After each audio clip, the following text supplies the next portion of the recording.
বান্দা যখন ফিরে আসে ভাইয়া, কেউ যখন তওবা করে, ভুল বুঝতে পারে, আবার নতুন করে আল্লাহর কাছে ক্ষমা প্রার্থনা করে, কসম খোদা আল্লাহ তাআলা ভীষণ খুশি হয়। হাদিসে আছে আল্লাহর কোনো বান্দা যখন তওবা করে, আল্লাহ তখন ফেরেশতাদেরকে বলে, আমার ফেরেশতারা 7 আসমান আর জান্নাত সাজিয়ে দাও। ফেরেশতারা জান্নাত সাজায়, আসমান সাজায়। ফেরেশতারা ডেকে বলে, রব্বুল আলামিন কি হলো যে কারণে আসমান সাজাইলেন, জান্নাত সাজাইলেন? রব্বুল আলামিন তখন বলে, আসলাহাল আবদু মাওলাহু, এক ভেগে যাওয়া গোলাম আজকে তার মনিবের সাথে সম্পর্ক ঠিক করে নিয়েছে। আল্লাহ বলে, আমার এক গোলাম আমার থেকে ভাইগে গেছিল রে, অনেকদিন হয় আমারে সেজদা দেয় নাই, আজকে দিছে। অনেকদিন সে আমারে ডাকে নাই, আমি খুব কষ্ট পাচ্ছিলাম। আমার বান্দা আমার হাতে গড়া, আমার দেওয়া নাক, চোখ, কান, আমার দেওয়া জবান, আমার দেওয়া জিহ্বা, আমার গড়া বান্দা আমারে ভুলে আমার থেকে ছুটে গেছে। আজ আমার সেই ভেগে যাওয়া বান্দা আমার কাছে ফিরে আসছে। লাল্লাহু আশাদ্দু ফারাহান বিতাওবাতি আবদি, নবী সাল্লাল্লাহু আলাইহি ওয়াসাল্লাম বলেন, আল্লাহ তাআলা ভীষণ খুশি হয় বান্দা যখন তওবা করে। এজন্য যুবক ফিরে আসো, নওজোয়ান ফিরে আসো, নিজের ক্ষতি করো। আমি প্রত্যেক দিন বলি ভাইয়া, তুমি মরে গেলে হ্যাঁ পৃথিবীর কিচ্ছু আসবে। এই বন্ধুরা ধোকা ধোকা, একটা ফোলাফাইন তুমি মরলে খানা বন্ধ করতে, কসম খোদা তুমি লিখ কেন? তোমার একটা ফ্রেন্ড এক লগে যদি বইয়ে বইয়ে বিড়ি খায়, তোমার লগে গাঞ্জা খায়, ফুটটা খায়, বাবা খায়, মদখোর, গাঁজাখোর, একসাথে বইয়া উলঙ্গ ছবি দেখো, ওই জানোয়ারের জিজ্ঞেস করো বলে, আমি মরলে আমার ঠ্যাংটা ভাঙলে তুই এক বেলা খানা বন্ধ রাখবি। কথা বুঝেন নাই? ধোকা ধোকা, এগুলো ধোকা। ওরা কেউ থামবে না। আরে আপন বাপ মরলে যেই সন্তানরা দিনের বেলা দাফন কাফন করছে, তারা কি সেই সন্তানরা, আপন সন্তানরা রাতের বেলা ভাত খায় না? কথা বলেন না কেন? পাশের ঘর থেকে খানা রান্দাইয়ে আরো বেশি খায়, আরো একটু গোস্ত লাও, যেই কান্দাটা তুমি কাঁদছো আজগা। কি ভাইয়া? তাইলে তাহলে আপন বাপ, তারপরেও তো সন্তান খানা, তোমার লেগে কাঁদবে কি? এর জন্য পৃথিবী আমাদের কারো জন্য থামবে না ভাইয়া, থামবে না। সামনের গাড়ি অ্যাক্সিডেন্ট করে, পেছনের গাড়ি অপেক্ষা করে না, পাশ কাইটা কাইটা চলে যায়। জ্যাম বাজ্যা গেলে আরো শিক্ষার শুরু করে, আরে লোক মরে গেছে, আরে মরলে মরুক বেটা, রাস্তা ক্লিয়ার করতে কম। ঠিক কিনা বলেন না কেন? ধরে বেটা বেটা কেডা মরছে না মরছে বেটা, এর লেগে বুঝি মানুষের রাস্তা আটকায় রাখবে, মানে এই যুক্তি দেখা। তাহলে কেডা মরছে না মরছে মানে তোর মতো এক মানুষ মরছে। ঠিক কিনা বলেন না? তোর মতো এক সুস্থ সবল মানুষ মরছে বেটা, যে একটু আগে হাত নাড়তো, পা নাড়তো, সেই মানুষটা এখন রক্তে ভাসতেছে বেটা। ভাবতাও নাই কিসের সময়, কার হাতে সময়? সবাই মেশিনের মতো, যন্ত্রের মতো দৌড়াইতেছে। রাস্তায় দেখেন না সিএনজি, অটো, কি করে সবাই, কারো হাতে সময় নেই। ঠিক কিনা বলেন? কে কাকে ঠেলিয়া যাব, কারো হাতে সময়, কে কার জন্য থাম। এই জন্য তুমি নষ্ট হয়ে গেলে বন্ধু, কেউ তোমারে ফিরাবার নাই। তোমার জন্য ভাববে কেউ, ডাকবে কেউ, কাঁদবে কেউ নাই। আরে আপন মা বাপের তো খবর নাই এখন। আপন বাপ সাইয়া রইছে, দেখে তার ফুতে আজকে 6 বছর 9 বছর এক ওয়াক্ত নামাজ পড়ে না, এবার বিড়ি খায়, বন খায়, চা দিয়া ভিজাইয়া খায়। এবার মাইছটা চাইতাম নামাজ পড়লে পড়ছে, না পড়লে রাতের ব্যাপার। বাবুরে টিহা দাও দিছে, টাকা দিলে খালাস। যদি সুতে টাকা দেয় বাপের কোনো অসন্তুষ্টি নেই, আর যদি টাকা না দেয় এবার আর গজবে আল্লাহর আরশ কাঁপে।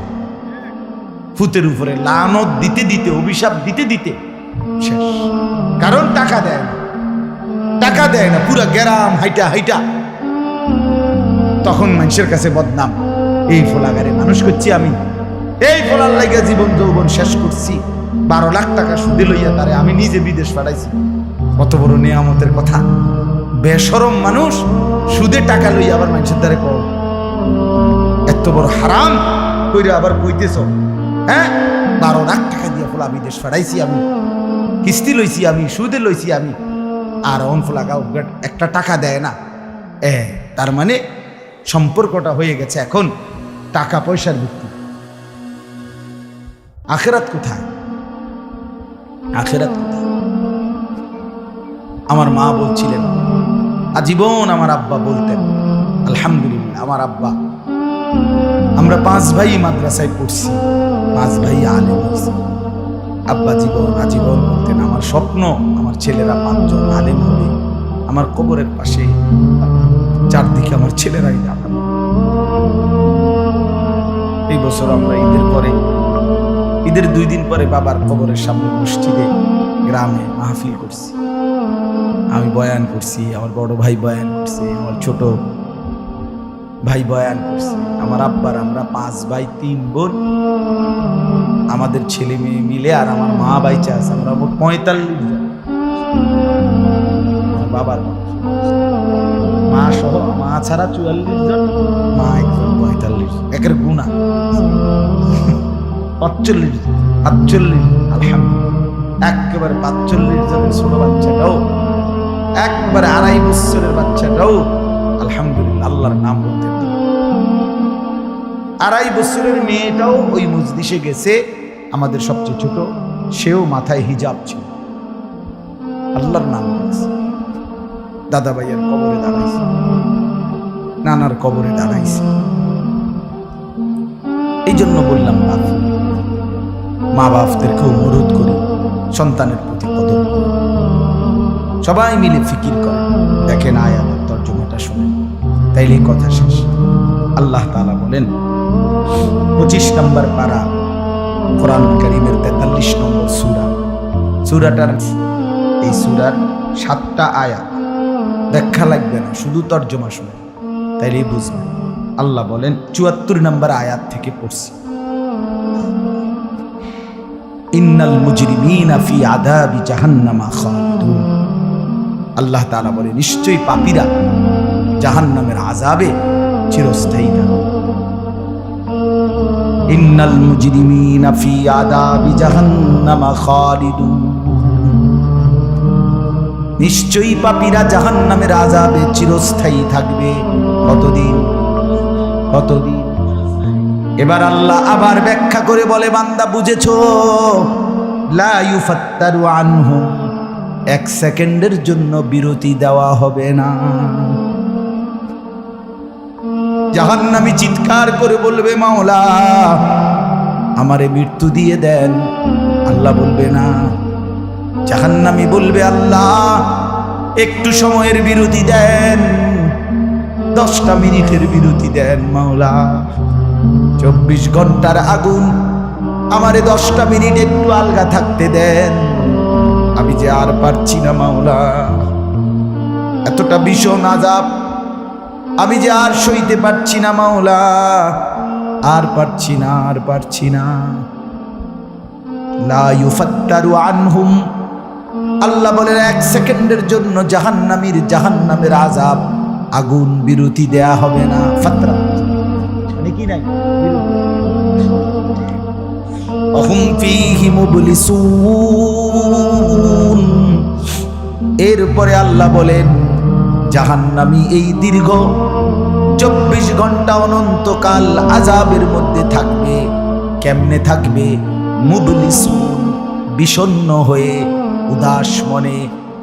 কোনোদিন চেহারায় 1 সেকেন্ডের জন্য হাসি ফুটবে না, কোনোদিন আর সুখের নাগাল পাবে না।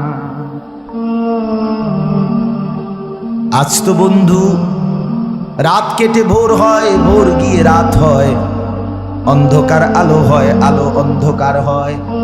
যে হাসে সে কাঁদেও, যে কাঁদে আবার সে হাসেও, ঠিক না? কিন্তু রব্বুল আলামিন বলেন ওয়াহুম ফীহি মুবলিসুন। জাহান্নামীর মন, জাহান্নামীর চেহারা বিষণ্ণ, উদাস, সব সময় হাসিবিহীন থাকবে, কোনো সেকেন্ড হাসতেই পারবে না। এবার আল্লাহ নিজে বলবেন, মলিন চেহারা দেখে জাহান্নামীকে, জাহান্নামীর চিৎকারে আল্লাহ নিজেই বলবেন, ওমা যালামনাহুম, জাহান্নামী নাফরমান, আমি কিন্তু তোর উপরে মোটেই জুলুম করি নাই। আমি রাতও দিয়েছি বান্দা, দিন দিয়েছি, আমি সুযোগ দিয়েছি, সময় দিয়েছি। 8টা বাজে এশার আজান হয়েছে, এখন বাজতেছে রাতের 11:30। তাইলে আমি কিন্তু হায়াত 3.5 ঘন্টা তো দিয়েছি। আর 4 এশার নামাজ পড়তে তো 3.5 ঘন্টা সময় লাগে না? লাগে। আমি তো ফজরের ওয়াক্ত আসার পরে ওয়াক্ত শেষ হওয়া পর্যন্ত প্রায় 1.5 ঘন্টা সময় দিছি। 4 রাকাত নামাজ পড়তে তো 1.5 ঘন্টা লাগে না? আমি তো জোহরের আজান হওয়ার পরে জোহরের ওয়াক্ত প্রায় 2.5 ঘন্টা, 2 ঘন্টা তো দিয়েছি। জোহরের নামাজ পড়তে তো বান্দা 2.5 ঘন্টা লাগতো না? হ্যাঁ। আসরের নামাজ 4 রাকাত নামাজ পড়তে তো 1.5 ঘন্টা লাগে না? তাহলে বলো না বান্দা, আমি কি কোনো জুলুম করেছি কিনা বলো? ওমা যালামনাহুম, আমি বান্দা নাফরমান, আমি কিন্তু তোমাদের উপরে, তাদের উপরে জুলুম করি নাই। ওয়ালাকিন কানু হুমুজ জালিমিন। আল্লাহ বলে, বরং নাফরমান জাহান্নামী, তুই নিজেই নিজের উপরে জুলুম করেছিস। তুই আমার রাতকে গান বাদ্য আর সিনেমার নর্তকীর নাচ গান আর উলঙ্গ ছবিতে শেষ করে দিয়েছিস। তুই আমার দিনকে গুনাহ, সুদ, ঘুষ আর অবৈধ উপার্জনের পিছনে শেষ করে দিয়েছিস, নিজেই জুলুম। এবার শুনেন, এবার আল্লাহ তাআলা বলে, জাহান্নামী, এবার শুনেন, আল্লাহ যখন এটা বলবে, জাহান্নামী এই ভীষণ আযাবে একটা বিরতি নাই। এইবার জাহান্নামের ফেরেশতাকে ডাকবে। জাহান্নামের দায়িত্বে প্রধান যে ফেরেশতা, ওনার নাম মালিক। ওনার নাম কি? মালিক ফেরেশতা। এই কোরআনে ওনার নাম গায়রে কি? জাহান্নামী বলবে, ওয়ানাদাউ ইয়া মালিক লিয়াকদি আলাইনা রাব্বুক। ওহো, আল্লাহ বলে, জাহান্নামীরা, জাহান্নামের ফেরেশতা মালিককে ডাক দিবে, ইয়া মালিক, হে মালিক শোনো না। ফেরেশতা একটু শোনো না। লিয়াকদি আলাইনা রাব্বুক, ফেরেশতাকে বলবে, ফেরেশতা তোমার রব, তোমার আল্লাহকে একটু বলো না, এমন কষ্টের আযাব না দিয়ে আমারে চিরতরে একবারে শেষ করে দিতে, আমি যে আর পারছি না। লিয়াকদি আলাইনা রাব্বুক, বলো না ফেরেশতা, তোমার মাওলাকে বলো না, তোমার রবকে বলো না আমারে একদম শেষ করে দিতে, আমারে মৃত্যু দিয়ে দিতে, আমি যে আর পারছি না। কেমনে সইব এত গরম, কেমনে সইব এত আযাব? ফেরেশতা তখন বলবে, ক্বালা ইন্নাকুম মাকিসুন। ফেরেশতা বলবে, না নাফরমান পাপী, এই জাহান্নামী তোকে অপেক্ষা করতে হবে, মৃত্যু হবে না। আল্লাহ বলবেন, লাকাদ জিনাকুম বিল হক, আমি তো বান্দা সত্যের বাণী, সঠিক বাণী বারবার তোমার কাছে নিয়ে এসেছিলাম। একবার বেলায়েতুল্লাহ বলছে, একবার আনিসুর রহমান বলছে, বারবার বারবার বারবার আমার কত বান্দা দিয়ে, কত ইমাম, কত খতিব, কত আলেম, কত বুজুর্গ দিয়ে আমি তো সত্যের বাণী, কোরআনের বাণী, এই জাহান্নামের কথা বারবার তোর কাছে বলাইছিলাম বান্দা। ওয়ালাকিন্না আকসারাকুম লিল হাক্কি কারিহুন, কিন্তু তোমরা তো অধিকাংশই আমার সত্যের আহ্বান, আমার কোরআনের আহ্বানকে অপছন্দ করেছ। পাত্তা দিছ, এত বাদ দিছ, নাই তার কইবই বাদ দিস না। তাই আছে না এমন ব্যর্থ মিজলো, কথা বলে না? অনেক বুড়া মানুষও আছে, বুড়া মানুষ। আর রাখো, হুজুররা যত কয় এত না, কিছু কইতে লাগলে বাড়াইয়াও কয় বেটা হুজুররা বেটা। কথা বলেন না কেন?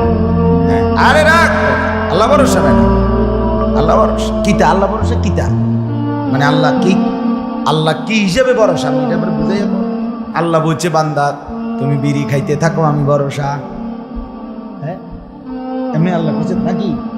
তুমি টেলিভিশনে নাচ গান প্রত্যেক দিন বিকালে নর্তকী দেখো আমি ভরসা, এটা নিয়ে আল্লাহ কইছি। তো আমি কিতা বলেন কি আল্লাহ ভরসা কিতা কি বুঝাইতে চাইলেন? হ্যাঁ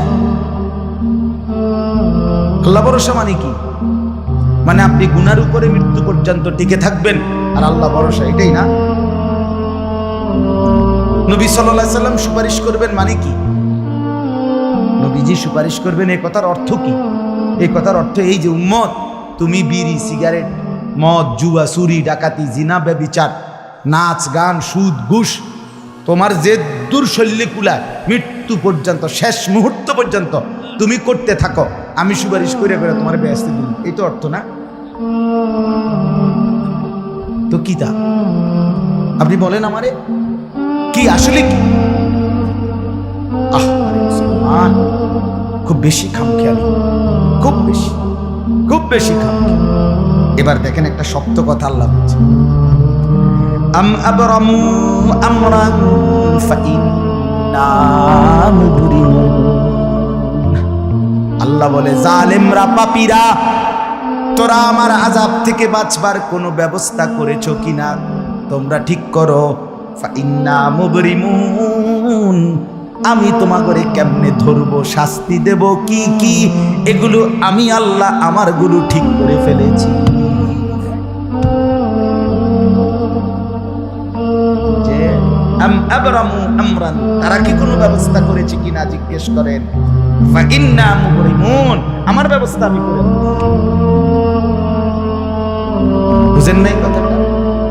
আল্লাহ বলেন আমার শাস্তি দেব কি কি, আমার আযাব দেব কি কি আমি সব ঠিক করে রাখছি জাহান্নামে।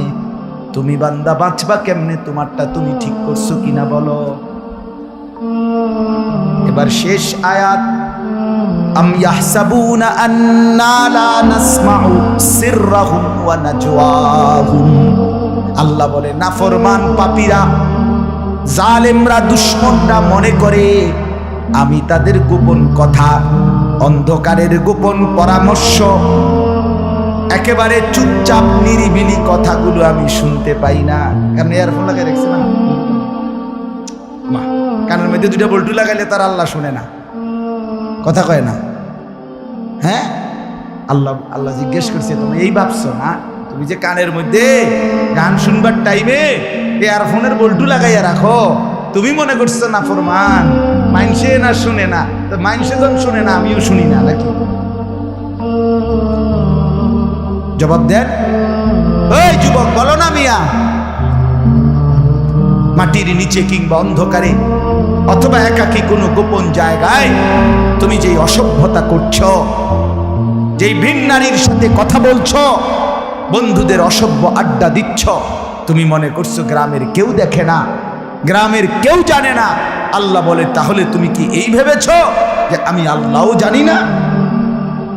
বালা, হ্যাঁ আল্লাহ বলেন আমি জানি, আমি শুনি, আমি দেখি। আর অরসুলুনা লাদাইহিম ইয়াকতুবুন, আমার পক্ষ থেকে মনোনীত ফেরেশতা ডান কাঁধে বাম কাঁধে তারা কিন্তু সাথে সাথে 24 ঘন্টা ইয়াকতুবুন লিখতেছে লিখতেছে লিখতেছে কি না বলেন? ডান কাঁধের আর বাম কাঁধের ফেরেশতাকে তুমি তোমার থেকে আড়াল করবা কেমনে? বলেন না কেন? কেমনে আড়াল করবে? সুযোগ আছে কারো? আল্লাহ আমাদেরকে বুঝতে হবে। অতএব বাপ জাহান্নামীর আত্মচিৎকার শুনলে না, জাহান্নামী আল্লাহকে ডাকবে, জাহান্নামী ফেরেশতাকে ডাকবে, জাহান্নামী একটু আযাবের হালকা করতে চাইবে, জাহান্নামী মৃত্যু কামনা করবে, জাহান্নামী কতভাবে যে বাঁচতে চাই, কিন্তু কসম আল্লাহ বাঁচতে পারবে। এই জন্য দয়া করে রাত গভীরে মেহেরবানি করে চলেন প্রত্যেকে ইনশাআল্লাহ সিদ্ধান্ত শেষ পর্যন্ত। যে কয়জন যুবক টিকে রইলা বসে রইলা ভাইয়া, তোমাদের কাছে অনুরোধ আজকের থেকেই বদলাও ভাইয়া। আগামী দিনে মুসলমানের জন্য ইসলামের জন্য খুব বেশি যুবক